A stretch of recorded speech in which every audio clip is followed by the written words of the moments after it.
This episode is brought to you by State Farm. Having insurance isn't the same as having State Farm. It's like thinking your crush messaged you back, but it's just your roommate asking for rent. You wouldn't settle for a disappointing DM, so don't settle for just any insurance. When it comes to getting the help you need, State Farm is a real deal. Like a good neighbor, State Farm is there. They say you should learn something new every day. Like how you should only drink Jägermeister at 0 degrees Fahrenheit, ice cold. Like those frozen cavemen they find, which makes you wonder, what would a caveman think of Jägermeister? Well, if you served it warm, he'd probably throw it in your face, say, "Unga boonga," and storm off. And nobody wants that. So drink it cold or not at all. Jägermeister. Damn, that's cold. Drink responsibly. Jägermeister liqueur, 35% alcohol by volume, imported by Mast Jägermeister, U.S., White Plains, New York. Pepsi Prebiotic Cola in original and cherry vanilla. That Pepsi taste you love with just 30 calories and no artificial sweeteners. Pepsi Prebiotic Cola. Unbelievably Pepsi. Ladies and gentlemen, welcome to Achtung Millwall. Broadcasting from beautiful South Bermondsey, it's the #1 Millwall podcast. Accept no substitute.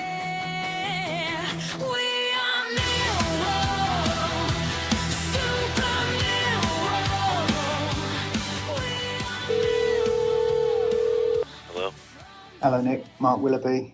I'm sure that most of us were awake in the small hours last night, pondering what happened last night with Ipswich and Southampton. And after the months of Ipswich having games in hand, we now know how it's all shaken up when we're on level games. We've got a very simple scenario, is that we have to win our game, and Ipswich cannot win theirs. And if that happens, we go up.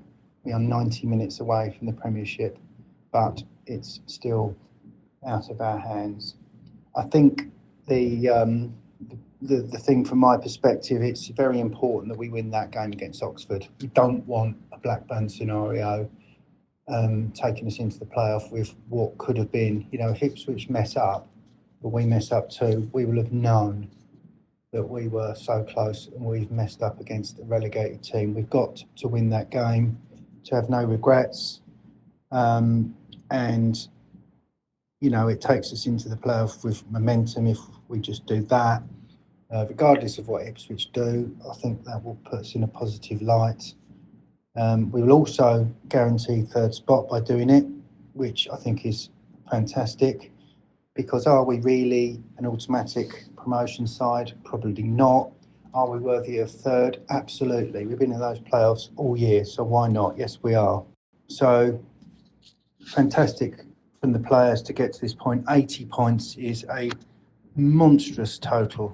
Incredible from the boys, especially with all the injury problems we had earlier in the season, all of those things. So from James Berylson down through the management team and Alex and the players and to the fans, everyone's connected, and it's been a phenomenal season whatever happens. But there'll be some twists and turns left, and I don't know, my heart can take it. It was Clockwise, wasn't it, the film with John Cleese? It's not the despair I can't handle, it's the hope. Whatever happens, it's been a great season. Let's try to enjoy it and see where we go. Come on, you Lions. Huge thank you for that voicemail from Mark Willoughby in the wake of yesterday evening's 2-2 draw between Ipswich and Southampton. Joining me now to chew over the cud. And although this is an audio podcast, this is, if only you could see Merv Payne with Jews Hill, Coldblow Lane behind him on his backdrop. What a sight you're making there, Merv. And you're not paying to get in there, mate. You're watching the game for nothing. No.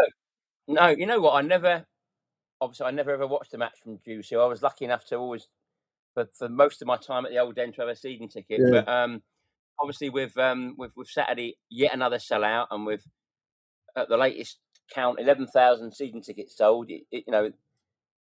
Millwall is currently as hot a ticket as Queen at Wembley in 1986, isn't it? It is, isn't it? 11,000 season tickets sold. I was at the end of season awards dinner last night. Oh, brilliant. It was lovely. I'll talk about it after we finish with the football side of things, but it was a lovely evening.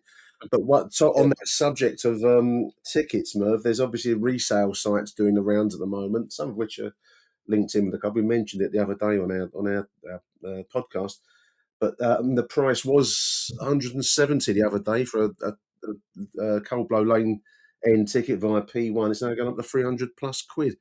Wow. I mean, I wouldn't pay that personally, but no, I wouldn't. Sorry, no. But anyway, that's what they're asking for. So, and it reinforces your point about Mill being the hot ticket at the moment. If they can get it, well, I suppose good luck to the company if they can get that. But a 2-2 draw last night, listeners, has upended, as Mark has said in our opening voicemail there, upended things to produce a crescendo on Saturday, Merv. It's still not entirely in our hands, though, is it? I mean, we have to win, but we need Ipswich to drop points, basically. And if we win and they drop points, blimey, I don't even want to think about it. It's automatic time. What a situation! What a season it's been, Merv.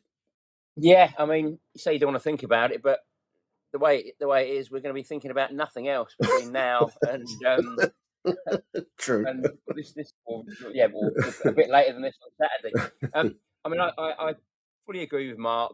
Well, most of what Mark said, but I do want to throw a big fat wet blanket over things. But the big phrase at the moment has been, whatever happens, it's been a great season. But I've got to say that to me is a very empty statement.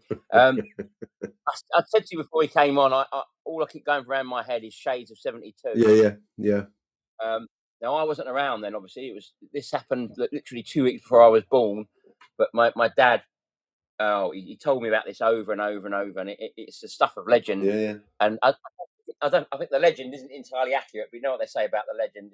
Print the legend, not the story. Yeah, print the legend. But just to remind, or just to educate any younger listeners or listeners who are older than me that have managed to forget it and put it out there. Well, let me just revive the misery for you. Back in 71, 72, there was just 2 teams promoted from the second division, and we were battling with Norwich all season, I think. And sort of Birmingham were there, being a bit of a pest, and they sort of nicked. Or we were battling with Birmingham for second spot. But these were back in the days before, obviously, Sky TV and before the requirement of all the final matches being played together. Birmingham, I think, were caught up in a cup run. They were in the midweek game, didn't they? That's right. Yeah, that's right. And the official last game of the season, Birmingham travelled to Sheffield Wednesday. Millwall played Preston at home, and the way it worked out was if Millwall won and Birmingham didn't, or Birmingham lost because it's 2 points for a win, then Millwall would be up. Yeah. Millwall there a bit by easily beating Preston 2-0. And from where my dad was stood on the Coldblow Lane end, people say, again, no internet in those days. It was a matter of having a little radio pressed to your ear. Yeah.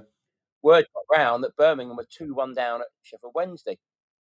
Final whistle went.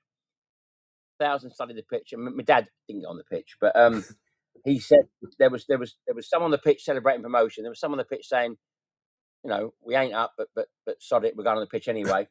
But the reality was that Birmingham had actually won at Sheffield Wednesday, meaning they needed a point from an away game at Orient the following week. That's right, which they got. And my dad, I remember my dad saying he just said he felt like topping himself, which is a nice thing to hear from your dad before you birth. Which sort of, explains a lot about my childhood, probably. But no, I mean, there's that agony of relying on someone else, when it's not in your hands. Particularly an unreliable entity like Queen's Park Rangers. We need them to go to Ipswich and get something, don't we? They were on the beach when they played us a couple of weeks ago. They'll be in the bar. Under the bloody table, aren't they? But unfortunately, if we don't, the cold hard truth is, if we don't finish this season, whether it ends on the 2nd of May or the 23rd of May, if we don't end this season as a Premier League club, it will be looked back on as the season that never was, a bit like 1972, because we've come so close. And I mean, we've chatted on here about how many points do we need for the playoffs, and how many points do we need second. We need 5 for the playoffs. We need. At one point, I was saying the second place team needs 90 points, and then you sort of, when Middlesbrough started exploding like rat bags, dial it down a bit. Maybe 85 will be enough. And you think, well, we'll get 85. And now it seems bizarrely in a weird sort of way, 82 might even be enough. If Ipswich, if Ipswich lose on Saturday, but we're on 80, so we can only get either 80, 81 or 83. But yeah, it's frustrating. It's been taken out of our hands, but all we can do is just win on Saturday and just hope for the best, and hope that if Ipswich win, hope that we've got plenty in the tank for the playoffs. The scenario I can see, listeners, is the nightmare for me in a way, because there are many routes through, and I think the advantage lies with Ipswich. We've got to be realistic, but I can see a scenario where against all odds QPR get something at Ipswich, but we can't beat Oxford, and then we go out on goal difference. Yes, that is. That's the one that's lurking in my haunts my head. I'm sorry to be a wet, but again, I've got a mate who I've known since I was 9. I've been going to Millwall with since then, and I've always admired his optimism. He was always the optimist. Okay. And he's been saying I've been WhatsApping him constantly. He's been saying for weeks, "We're going to do it. We're going to do it. I can feel it. We're going to do it." The stars are aligning. And I said, "I wish." Yeah. And all I could get. I'm sorry. Again, people are going to be really pissed off with me, but I can't help. I have no control over this. This has been in me since I went to my first match in 1979. All I can see is Ipswich just can't score for whatever. For love nor money. It plays into a 0-0, and we can't beat Oxford. That's all I can. And I really hope it's not the case. Part of me wants Ipswich to be 4-0 up by half time, and so we can just say, right, rest the play. Yeah. I just don't want that scenario on Sky. No. Where they keep showing showing what's going on at the other grounds, and they keep flashing up the bloody table. I mean, we were here in a way, as we've said plenty of times, we were here in a sort of slightly less dramatic way last season, when had we won at Burnley, we would sneak into 6th place. But this is a whole new.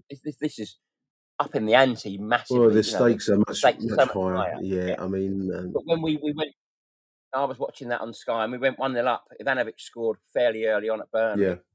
But of course, Burnley were, a really good side. They were going for the title with Leeds, and then they put the table up and they showed us in 6th, and then you start thinking, we'll sneak 6th, then we could, sort of shit our way through the semi-finals of the playoffs, and then when it's at Wembley, and you're sitting there, you're playing it out in your head, and you think, we're going to.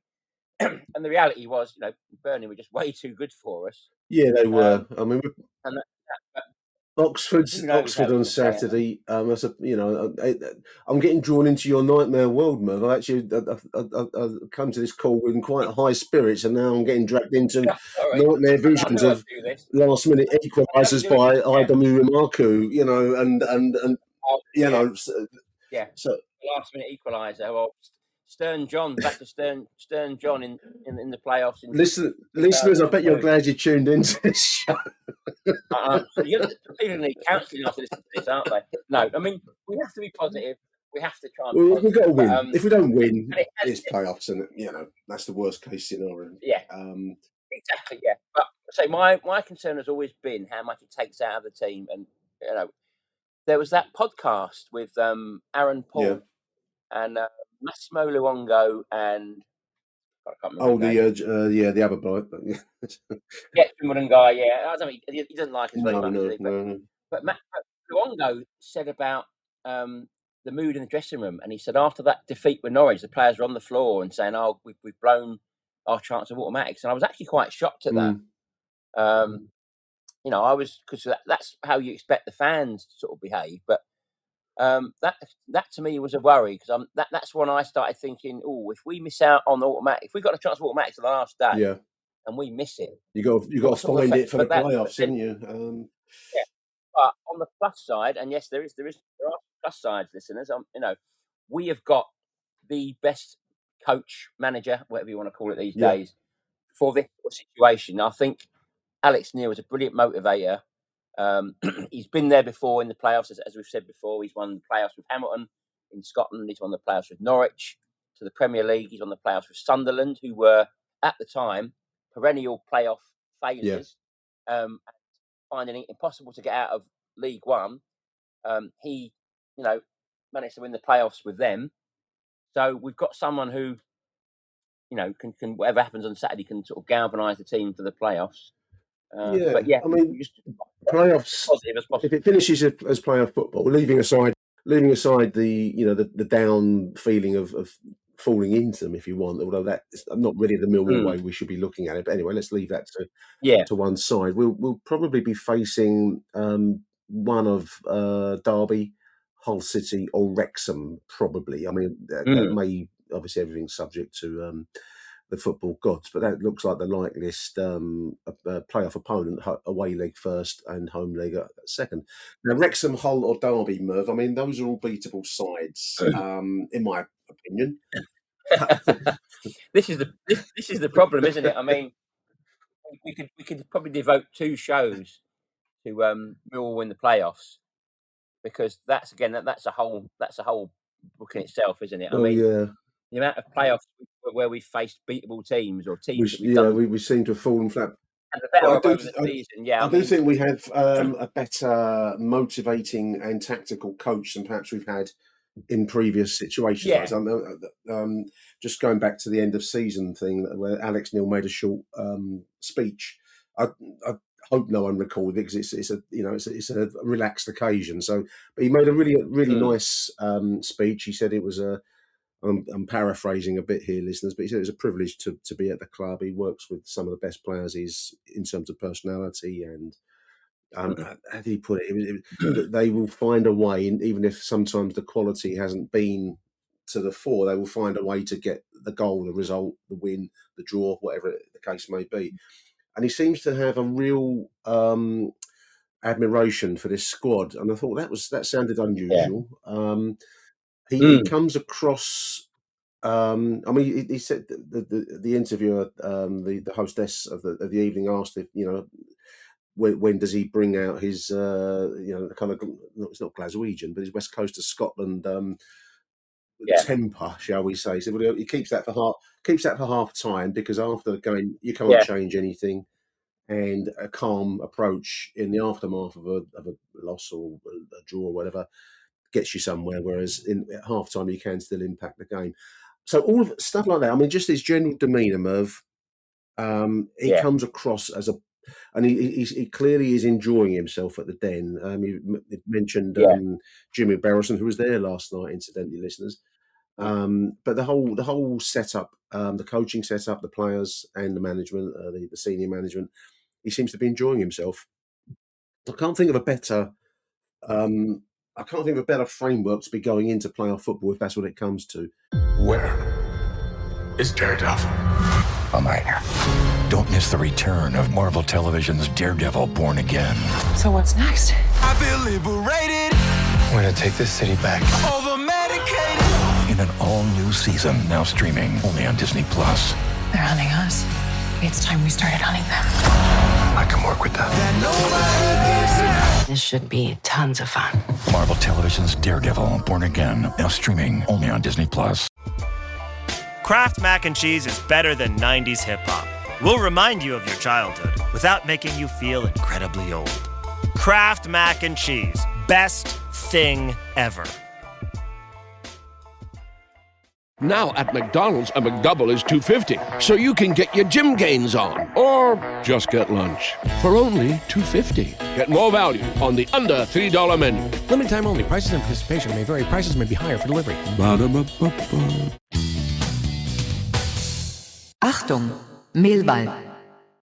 Which, I'm not knocking the past, but we didn't have quite the same sense of professionalism and ambition. I don't know if that's fair on the past. I don't know, but that's what exuded it last night. It was a really well organised event. I thought, blimey, this is not the Millwall that I remember from the past, Merv. Yeah, absolutely. I mean, we've only been successful in 2 previous playoff campaigns, haven't we? And it's no coincidence that was under Kenny Jackett and Neil Harris. Yeah. And both times, rather uncannily, it came a season after losing the playoff final. Yeah. Anyone who's read Mike Calvin's brilliant book Family will know that Kenny Jackett basically got the team together when they lost to Scunthorpe in the 2009 final in quite sort of, dramatic circumstances. I think we were 1-0 down. The best goal ever scored. They lost 3-2. And Kenny Jackett said, right, next season, every single week, remember this feeling. Remember how shit you feel, basically, having lost this, and use that to drive you on to make sure you do it next season. And they did. and I'm sure Neil Harris did the same. And that's the sort of stuff we need, none of this other sort of coaching flowery flim flam. It doesn't work. I don't get a sense that's Alex Neil's style either. Yeah, I honestly believe that Alex Neil's got he's got sort of the John Doherty effect. He's something that's really clicked with him and Millwall, the players, the fans, the culture of the club. I think he's walked in and thought, right, I really get this. I think he had that at Sunderland as well. And yeah, I wouldn't have any other manager in charge of Millwall for a playoff campaign if that's what happens at all. I think. Yeah, 100%. The pundit you couldn't remember was Joby McAnuff. That's the one. Yeah. I don't think he's very keen on us, is he? No. We were never very keen on him, I don't think, either, in turn. Yeah, it was a strange thing to sort of like reveal that.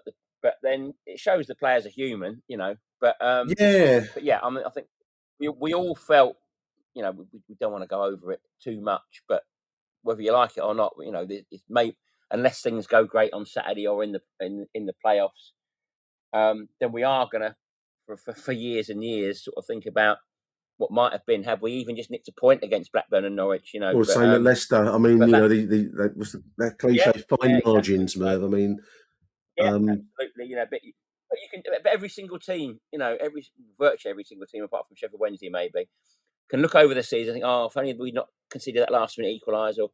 But conversely, we could have been 3-0 down at half time at Hull, at Middlesbrough, at Ipswich. We could have been completely out of it. Yeah. So, as hard as it is, we have got to sort of take the positives. And we go into it not alone. I mean, everything we've said about our club. I mean, this will be going through the minds of Southampton, Ipswich, Middlesbrough. All of these clubs will be feeling the heat because this is potentially big time football on the table. And we obviously look at it from our own perspective, through our own eyes. But the same will go for them as well. Who can handle the pressure the most? We'll find out on Saturday. They're out of it now, aren't they? They can't make second. I think Middlesbrough can't they? Let me have a look at the table again. Middlesbrough could be the unlikely beneficiaries. We're sitting there saying, we win it. No one's talking about Middlesbrough, who play Wrexham, who've obviously got something to play for. Spot, so Wrexham will need to go at Wrexham will be desperate. So that'll be I mean, it's a cliche, but it's great for the neutral, isn't it? Because you've got 3 teams fighting for second place, 3 teams fighting for the last playoff place. Because Borough can get 82 if results go their way, and that will put them in second position if we don't win. And Ipswich have the advantage of in Borough's case they have a 5-goal, but then that would reduce if they don't get a result on Saturday. But so it'll be very very tight. But we'll see. I mean, just to go back to last night, Player of the Season award for Jake Cooper, which I don't think was the best kept secret in Millwall history. I mean, I think it was seen as a I mean, in third place was a player very unlucky on another season. You'd say Femi Aziz would be Player of the Season because of his impact, and he came in third place. Tristan Kramer was second, the same again, Merv, I would say, another season. But then the main man was, of course, Jake Cooper, and there's a really nice interview. I don't know if you've seen it this morning on the club's TV stream. With Jake, it clearly meant so much to him, Merv. It was a really, there's a second time I've been to one of these award dinners. I really enjoyed it last night. It was really well organised. The food was good. I mean, it's not the Millwall I know. And the food was good. Restaurant, and there's a big event. I don't know how many people in there, 200 maybe. So to cook on that scale and do it well is where you find out who's who in the culinary world. So everything was well organised. It was really nice. And the players came across as genuine human beings, and including obviously Jake Cooper. Doing the rounds and loads. Everyone wanted pictures. Nothing was too much trouble. It was a really warm and, dare I say it, touching evening, Merv. It was our club at its best last night. And well done to Jake. A goal of the season, we had Luke Cundall on our table. So I said to him, I'm going to vote for you, Luke. With his overhead kick. He's a nice boy as well. The thing that which strikes me is when you put a football kit on, Merv, you look like a man, don't you? Out there striding onto the pitch. When you sit next to someone, they're kids. Yeah, well, this is it. I mean, we're both at a certain age where I think football is a bit like policemen, aren't they? They seem to look younger as they go. But nice bloke. Actually, I won't call him a kid. He's a nice bloke. And goal of the season was the Caleb Taylor strike versus Southampton. Given the fact that he's a centre back as well, and I mean, it was an absolutely stunning strike, wasn't it? Absolutely, really? And I mean, it's good company. There was two spectaculars from Femi. I can't remember the opponents now, but two strikes from at difficult angles that flew into the net, and other beautiful little touch in by Mihailo Ivanovic when we were wearing the all black kit. Again, I forget the opponents there, but it was a lovely ball in and almost delicate touch into the net. It was. You forget these things at the end of a long season, but. No, nice event, and I want to say well done to all the players, but very well done to the club for organising it, Merv. It was heartwarming, and it was well attended, and as I say, I'd recommend it if anyone. It's not cheap, I get that, but it's worth it. I enjoyed it a lot last night. Yeah, I've seen a few comments on X saying people were desperate to get tickets and they couldn't, and they didn't get any response from the club. And someone sold out. I think I'd imagine it's sold out. Yeah, well, I'm not surprised, but someone quite cleverly mentioned, well, why not televise it, stick it on Millwall TV, and people would pay I bet people will pay I'd pay a tenner to sit and watch that on my laptop, and I'd sit down, I'd put my napkin down my shirt and have a sausage roll. They did it well. They had her name's Katie Shanahan. I've just checked. Katie Shanahan. She works on Sky TV as the hostess of the evening, and that's not an easy job, Merv. Oh wow! To organise a she's group of 200 people. Yeah, I didn't realise. Drink is flowing. She's brilliant. She's I think she does snooker and I can't remember. She said she was a hockey international. I think she the hockey international. Right. Field hockey. So they had like a series that interview with Alex Neil on stage and some of the community trust people for the things of that kind, and then a few words with Tristan and Femi Aziz and obviously Joe.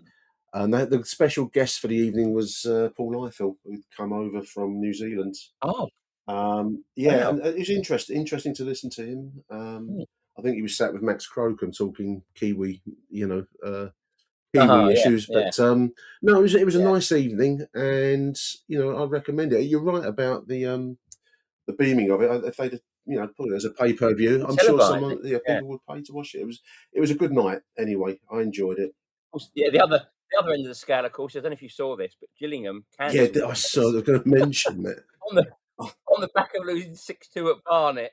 I mean, that's a grim move, isn't it? That is a grim move to cancel your end of year awards. I saw them lose 6-2 at Barnet. I couldn't help thinking of the words of Eric Idle when always look on the bright side of life. So what if your team's lost 6-2 at Barnet? But as I mean, again, just look. I mean, it's not just about the players. It's of course they're the primary stars of the evening. But there were awards for Bob Millwood, who I think did the organising mascots and ball boy.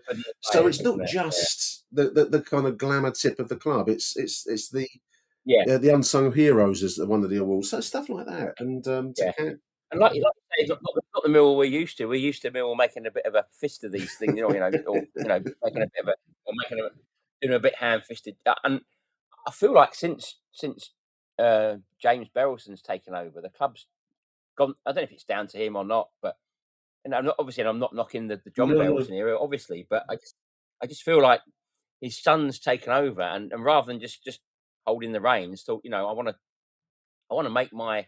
I want to take this legacy and I want to continue it and leave my mark. I mean, like the match day experience at Millwall is amazing. It's absolutely. Well, the people, obviously, people not the tourists and that sort of thing, but hopefully the season ticket sales, which we can come to in a bit, will change that next year. But yeah, I really feel since Jimmy Berylson's taken the reins, the club has gone to a whole new sort of level. I think I think you're right. I mean, obviously, his dad John Berylson produced a situation where this ambition, which is the word I took away, I was thinking on the bus coming back last night, what's impressions, and I think the overriding one is ambition. And I think what Jimmy has brought in is probably a very American idea of optimism. Money breeds success, that breeds more money, and that gets the ball rolling. We, for many reasons, I don't think we always absorb that in this country. They do out there, and they do it very well. And I do, the facilities of it's the 1885 club is all open, long space for last night. And like I said, the food, service was good. You name it, it was an enjoyable night. Yeah, and that ambition is probably something. The little old Millwall idea seems to be something of the past, and I don't. Old sorts like you and me might look with rosy tinted spectacles back at Jews Hill behind you there. Yeah, but that's the way of the future, and I think whether you like it or not, that's how it's got to be, and we're certainly moving in the right direction. Like I say, enjoyable night last night. So, and that's also evidenced by the season ticket sales, 11,000. I know. Yeah, definitely. I mean, I say it's a few years ago now, but I remember John Berylson saying that we needed a home average attendance of 12,500 to sort of break even. I think we're going back probably going back 7, 8, 9, maybe even 10 years. But so obviously things have moved on. The wage bill's gone through the roof since then. But to have 11,000 season tickets sales is just brilliant. Yeah, and we hope that is 11,000 genuine Millwall supporters. You'd think. It's the early bird time at the moment, so you'd think. I mean, I don't know if they check these things or what, but who knows? But it's a magnificent total, and the average attendance this season has been 17,500. So that's the way you were going to progress, listeners. I know we all moan about the tourists, but that's. Well, funny, isn't it? I mean, we discussed this the other day. I mean, I'm wondering if the tourist thing is actually, I'm being very optimistic here, but I'm wondering if the tourist thing has caused this. It's made Millwall supporters that perhaps don't have a season ticket or can't make every single game have wanted to go and then couldn't because they're sold out. And then they see these stories about day trippers and tourists, and they thought, you know what, sorry, I'll get a season ticket because they are brilliant value, as you said. 440 quid to sit behind in the cold blow for 3 seasons. And I'm hoping, I'm trying to be optimistic. I'm hoping that's what's happened. Fans who perhaps haven't been for a few years. I mean, I chat to someone online who hasn't been regularly for 20 odd years because of his health and where he lives, and he's thought, sorry, I'll go and buy a season ticket. Hopefully that's what's happened. They thought, right, I'm not going to take my chances anymore. I'm going to get a season ticket. I mean, I did that myself when I was like 13. I thought, right, I don't want to miss. If things are going to carry on going well. Back in the mid 80s, this was, and I'm going to get a season ticket. I'm going to keep it, and that turned out for the best because 1988 we had Blackburn at home and everyone wanted to be there, and sold out. Could have sold out 3 times over. So I really hope that what we've got now, or if it keeps going, we could have. I don't know if they're going to. I don't know if there's a limit on selling season tickets. Or I can't imagine. I don't see why you'd have it. I mean, if you could.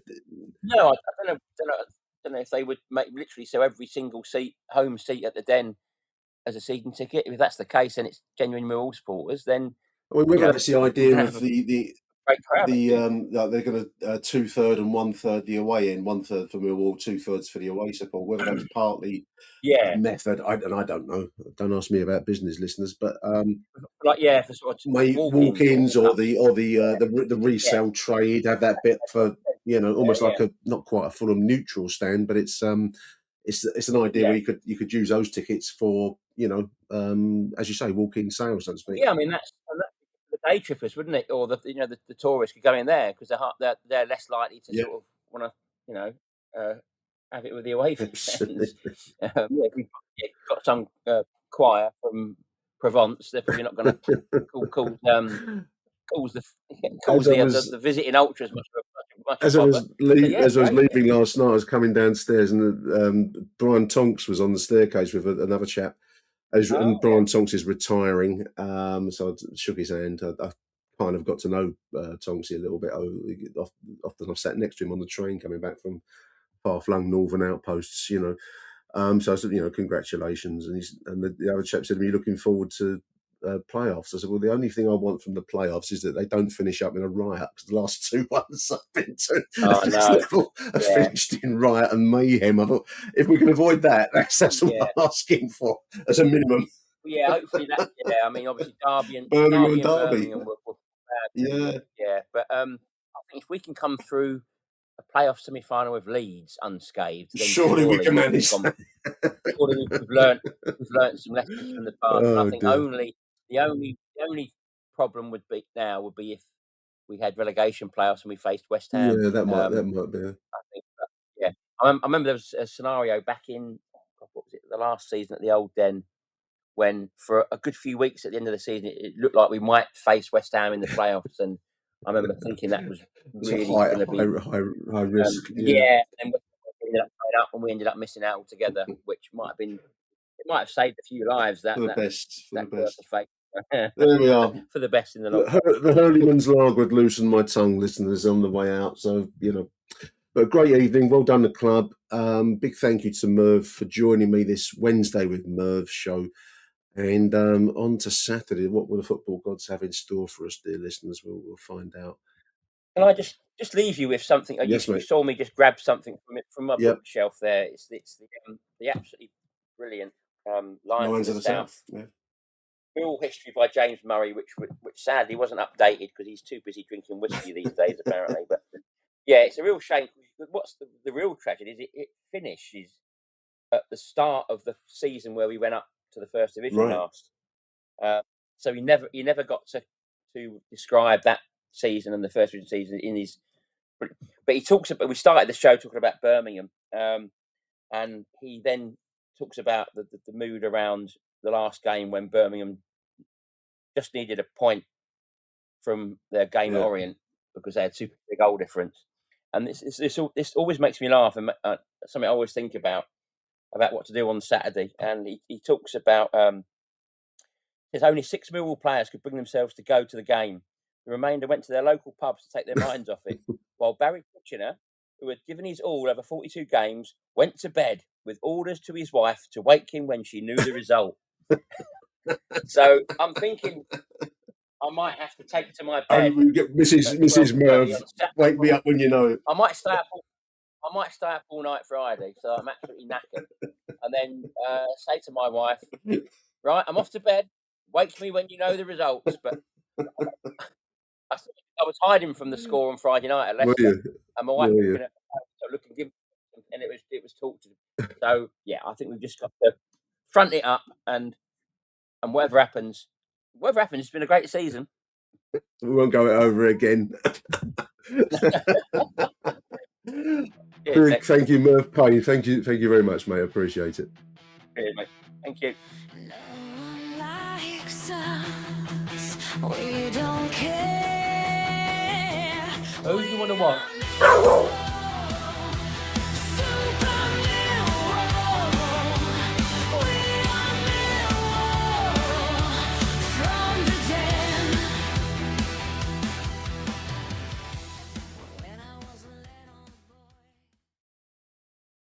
You can't reason with the sun. Trust us, we've tried. This summer, it's time to put that angry ball of fire on mute. Columbia's Omni-Shade technology is engineered to protect you from the sun's harsh rays that can burn and damage your skin. The sun is relentless, but so is our gear. Level up your summer at Columbia.com to spend more time outside and less time slathering on aloe lotion. You're welcome. Columbia, engineered for whatever.